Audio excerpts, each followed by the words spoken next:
महिलांची मोठी गर्दी दिसते, चांगला प्रतिसाद मिळतोय। खेडेगावातून देखील महिला आलेल्या आहेत। काय सांगाल, किती यश मिळतं या योजनेला? महाराष्ट्रामध्ये मुख्यमंत्री माझी लाडकी बहीण योजनेला प्रचंड प्रतिसाद मिळतोय।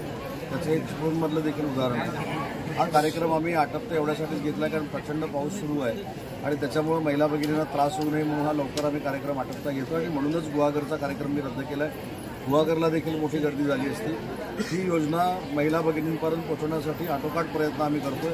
मला अधिकाऱ्यांना धन्यवाद द्यायचा आहे, अंगणवाडी सेविकांना धन्यवाद द्यायचा आहे की इथलं जवळजवळ 60% टार्गेट हे अधिकाऱ्यांनी पूर्ण केलेलं आहे आणि पूर्ण टार्गेट येत्या 8 ते 10 दिवसामध्ये पूर्ण होईल। जोरदार पाऊस पडतोय, चिपळूणमध्ये नेहमी पाणी भरतं। गेल्या 2-3 वर्षांमध्ये गाळ काढल्याचा चांगला परिणाम दिसतोय।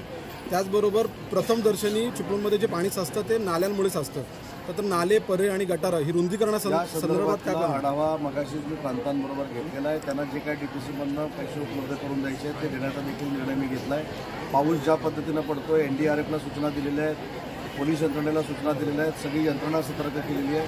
कुठेही जीवितहानी होऊ नये, सार्वजनिक मालमत्तेत नुकसान होऊ नये, या सगळ्या प्रिकॉशन्स अधिकाऱ्यांनी घ्याव्या, या संदर्भात देखील माझी बैठक आता झाली आहे।